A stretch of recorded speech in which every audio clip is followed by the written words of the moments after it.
Hey everybody, this is Oliver. Really quick, before we get started here, I do want to let you know that some of the subject matter that I'll be talking about in this book review tonight is probably not appropriate for young children. So if you're under the age of 18 or you have children watching this video, you might want to stop them at this point. Viewer discretion is advised.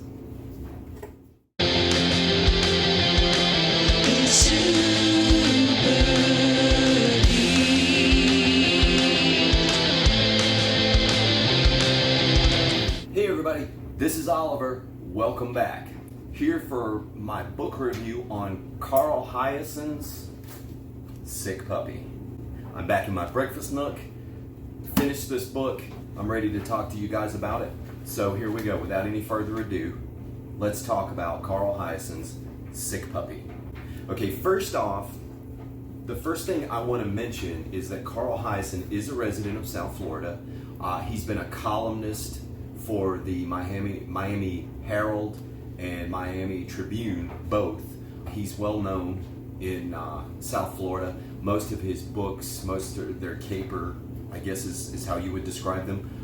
Their caper style, very, very funny, dealing with oftentimes corrupt government officials and things like that. And that was kind of like the big hit on Sick Puppy. Sick Puppy deals with environmental issues, issues with a very, very ridiculously corrupt government body, going on here in Florida, ranging from the governor to lobbyists. You've got all kinds of characters, and I'm going to jump right into it. I'm going to start talking to you guys about this. This is number 20, I believe. This is his 20th novel, if I'm not mistaken. Sick Puppy here. He's got 22 finished novels. The first thing I want to tell you about it, if you don't want to sit and listen to me prattle on about the storyline or don't want to get into spoiler territory, one thing I will tell you is that this is an excellent book. If you plan to read this book, I'm going to do my best not to spoil it for you. I'm going to hit some high notes as far as a book review, but I'm not really going to spoil it, I don't think. I sort of made up my mind that, just in case anybody wants to read it, but I'll kind of give you a basic idea of what's going on. And you may want to, at some point, pick this up, and I do recommend it because it was a fantastic read. Like I say, not my normal type of novel. It's not what I would normally read, but it was utterly fantastic, and I found myself enjoying it so much. It never was weighty, even though it dealt with government. It never got to the point where I couldn't keep up with what was going on, and it was pretty slick. I gotta say that Carl Hiaasen knows his corruption and knows his government. He's pretty clever in the way he puts this together. It's like glorious chaos coming together.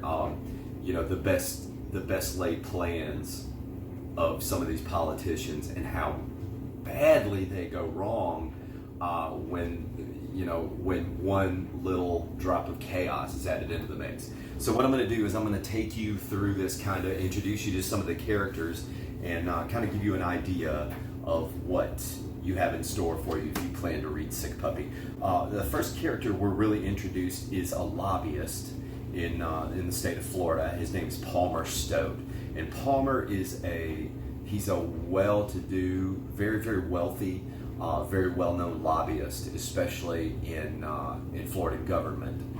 He's good friends and helped get the current governor, Dick Artemis, elected. Dick Artemis was a Toyota salesman before that, and he went from running thí Toyota car lots to being the governor of Florida, if that says anything about his credibility right there. I mean, not that there's anything against used car salesmen. We love you guys, but going into government is probably doesn't make you look too credible, maybe. So you got Palmer Stoat is the sort of the, I don't really want to call him the main character, but he's sort of the focal point, at least in the beginning. You have the introduction as one day while Palmer is driving down the freeway, littering, I might add, and along comes Twilly Spree, and Twilly Spree he's a nut. He's very, very crazy. He's an eco-terrorist. He was forced by the courts to go to anger management for burning down a bank when he found out that the bank was supporting an operation in the Amazon basin, which would require clear cutting and things like that. So it was his uncle's bank, so he burned the bank down. Of course, he did it while there was no one there, so no one died, which got him a lesser sentence, and he was forced to go through anger management courses and things like that, which clearly did little good because Twilly's still a nutcase. So he sees Palmer Stoat trashing up the freeway with his litter and decides to follow him. And so he follows him around, and that's when he becomes entangled in this web. So what's going on at the time that we are first introduced to these characters is there's a resort being planned for a little island, a little Gulf Coast island. It's probably one of the last little islands left out there that's undeveloped, untouched. And it has a rickety wooden bridge that leads to it. It has some beach out there, and sometimes tourists go out there, but it's not very frequented. There's a few people that actually still live on the island. It's called Toad Island, and it's named after these tiny little oak toads, what they are, and they're all over the island. Well, a developer, Robert Clapley, he's a former drug lord, former drug smuggler turned real estate developer, and he has the idea or the plan that he wants to create a luxury resort on the island, complete with a 5-star golf course, which would bring in more tourists, and of course they could charge an arm and a leg for the resort itself, anyone staying there. And they have this glorious plan, but the one thing they have to do before they do that is build a bridge that will allow the concrete trucks and the construction crews to cross over onto the island safely. And so they hatch a plan to do just that. So when Twilly comes into the picture, he doesn't know what's going on with the island. He's completely unaware. Because he witnessed Palmer Stoat littering, he actually, in a very amusing series of events, he tails him down to his house, watches him closely, catches up on his habits, and he ends up filling Palmer Stoat's Suburban with dung beetles at one point, which is an amusing sequence in the book. And then you have also Palmer's wife, who is introduced. She's Desiree Stoat is her name, Desiderata. She is sort of disillusioned with their marriage, and she's not very happy. And it's the fire has gone out, the magic isn't there anymore. But she stays with Palmer because he's got money and she can live comfortably and things like that. And she's just kind of gone numb. And also, I should mention that Palmer is he's one of these wealthy types that doesn't actually want to go to Africa for a big game hunt. He goes to this ranch in Sarasota, Florida, where they bring in endangered species that are kind of close to near death, and it allows these very wealthy men who want a trophy to go and shoot these animals, and take them home, have them stuffed and mounted and put up on their wall. Well, when we're introduced to Palmer, he's actually on one of these farms. He's looking for a rhinoceros. He ends up shooting the rhinoceros that it's kind of unclear if the animal was dead already, but it was definitely on its way out. But one thing you do discover is that the horn has been cut off. And they're, of course, the people at the ranch tell him, oh, well, we got a fiberglass guy that can put a false horn on there to replace it. And then he finds out what the horn is used for. And apparently in parts of China and in the Far East, they use rhinoceros horn as an aphrodisiac in order for men to, it's basically Viagra is the way they see it. It's like a natural Viagra. They grind it up and they give the the man this powder, and it's supposed to give him like these, you know, glorious erections and things like that. So, you know, that piques Palmer's interest, and he's like, well, maybe I can get my wife interested in me again if I had some of this stuff. So he makes a mental note to track down someone who can get him some of this rhinoceros horn powder while the rhinoceros that he just shot is being prepared, stuffed, and mounted. And incidentally, he has a trophy room in his house where he has all sorts of endangered species. They all have come from this ranch. So, you know, he's already kind of slimy to begin with, and that just makes you not like him a little bit more. He takes Desiderata, his wife, out to eat one night, and while they are in the restaurant, she has I believe it's a Beamer, it's a convertible, and they leave the top down, sitting outside while they go inside to eat. And of course, Twilly Spree, seeing this, because he's following and observing, he bribes a city worker who's driving a garbage truck. He basically borrows the garbage truck and proceeds to dump the entire contents of the garbage truck into the Beamer while they are in the restaurant. And it's this hilarious event when they come out and they realize what's going on, and the cops get called and everything like that. So it's really, really funny. As this goes on, Twilly begins to understand that I'm not really getting through to this guy, but then he also hasn't let him know that the reason why all this is happening to you is because you're a litter bug. There's no way for Palmer to put two and two together. So he breaks into their home, and there's a hilarious scene in the book where Twilly encounters Boodle, this gigantic black Labrador retriever who is so not threatening at all. But in the way that they meet, it's absolutely hilarious, because Twilly's kind of creeping around the house, and all of a sudden this big giant dog latches his jaw around his ankle in a playful manner. Though he's not actually biting down, he's trying to play with him the whole time. And the dog is so lovable, and he's one of the better characters in the book. At least he's, suffice to say, he's the only character in the book that you actually really kind of like. Well, no, there are others. I'll get to those later. But anyway, he's definitely the first likable character, I'll say that. Eventually, you're introduced to Dick Artemis, the governor of Florida, and he's in on this plot to turn Toad Island into a resort. He's pushing through legislation to get the bridge built that they need to start construction. Meanwhile, early construction crews have already come into play. And basically what's going on Toad Island is they begin to move earth around and essentially bury these toads so the environmentalists later on can't come back in. Now they do have an environmentalist, a doctor, who's on the island to make sure that there are no endangered species, and he sort of signs off on all that. But all of these toads are completely destroyed in this heartbreaking portion of the book where they literally bury them. They doze them up and bury them in a pile, and it's so heartbreaking. These little tiny toads, who've done nothing to anyone, are being slaughtered.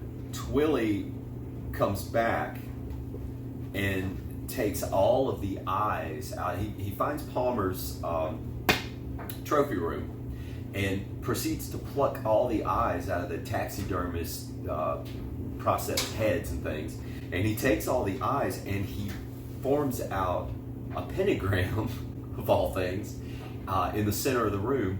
Well, in doing all this, Boodle, the dog, manages to swallow a couple of the eyes and gets really, really sick and has to be rushed to emergency surgery, and then they have to go in. Some of them they're able to get out. Some of them are too far along in his digestive tract. After that, Twilly comes in, realizing that nothing is working, so he kidnaps the dog, and in the process, encounters Desiderata and ends up kidnapping her as well. She she calls it that in the beginning, but she actually ends up thinking, oh, well, this is something exciting. My life is boring, and I have nothing to look forward to. So let me just go with this. And she encourages him at one point to think bigger, that he's thinking too small. These useless attacks on Palmer is not really getting him anywhere, that he needs to aim higher. So she takes him to Toad Island and explains the entire thing to him. So there is the monkey wrench of chaos that comes into play. So at that point, suffice to say that all hell breaks loose when Twilly becomes aware of the fact that this plot is being carried out. In the meantime, he sends his demands via Desiderata to her husband Palmer Stode that he's going to kill the dog if his demands aren't met, and if they don't stop the construction of this bridge and the slaughter of the oak toads and things like that. So at that point, that's when the chaos starts to happen. That's when it gets interesting with the introduction of a hitman from Robert Clapley, who is the real estate developer who has set this plan into motion, the one who was the drug smuggler. He has a hitman friend from back in the day who he brings in. And you're introduced to a lot of crazy characters. There's a former governor, Clinton Tyree, Clinton Tyree, aka everyone calls him the Skink. And he was a Vietnam veteran. And when he got back to the stateside, he just, he had like one term as governor, and then he disappeared into, the forested area, what's left of the forest in southern Florida, and became very reclusive. So he comes out of hiding, forced out of hiding, I might say, by the current governor, to hunt down this hitman and this dog napper. And so you can see where it just gets crazy from there. I don't want to give too much more away. You've got some other interesting characters. Robert Clapley is also obsessed with Barbie dolls. He carries Barbie dolls in his coat, in these inside pockets of his coat. And he also has two, I believe they're from the Ukraine, Katya and Tish, who his ultimate plan for them is to, through plastic surgery, sculpt them into human Barbie dolls. And then, of course, they get their hands on some rhinoceros horn and become obsessed with it. And it's, I don't want to give too much away, and I don't want to spoil it, but from here on in, hilarity ensues. It's a fantastic read. It goes so quickly. I know I feel like I've been talking for hours about it, but it's so in-depth and so much fun. Carl Hiaasen has this way of weaving the chaos of these characters together in a way that you never see what the outcome is going to be. It leaves you the entire time going, what is happening here? But this is a book that really, really stunned me. I was really surprised at how much I enjoyed it, how good it was, considering the subject matter, considering the fact that it was not what I would normally read. If you're a fan of this kind of fiction, or maybe want to try something different, I recommend Sick Puppy Man. Carl Hiaasen, this guy is incredible. I will read more of his stuff now that I have read this. The ending is mind-blowing. There's no way I could have figured or kind of guessed what was going to happen in the end. It was just, it was mind-blowingly cool how it all culminated. There are moments of black humor in this, are really, really dark. There's a couple of deaths in here that you catch yourself laughing at. You kind of feel guilty for it, but at the same time you don't. The characters are well fleshed out. They're interesting. Makes you want to know more about them. There's laugh out loud moments. The hitman that I mentioned, Mr. Gash. Mr. Gash is his name. He's very eccentric. Wears this weird pinstripe suit, and he's got the sort of the Billy Idol punk rock spiked up hair. And he is obsessed with 911 calls and things like that. So he has like these cassette tapes or CDs of recorded 911 calls of violent crimes and things that he's obsessed with. It's really, really strange. There's a call girl in here named Estelle who will only have sex with Republicans. She is a 100% Republican call girl or hooker, which I thought was kind of funny. There's there's just all kinds of cool stuff in here. I highly recommend this book. Carl Hiaasen, this is a hit. It's out of the park. Sick Puppy, get this book, read it, enjoy it. I will be, in the future, I will be reading more of his stuff. If you enjoyed this video, if you hung with me till the end, give me a thumbs up. Stay tuned, we're gonna bring you more content. If you're not a subscriber, please subscribe, guys. We love having you on board with this. Leave a comment, let me know what's going on. Let me know if you've read this, if you liked it, if you don't, if you won't, if you will, whatever. Thank you guys for hanging out with me. Come back next time and we'll do something else. Lord only knows. But I love you guys. See you next time.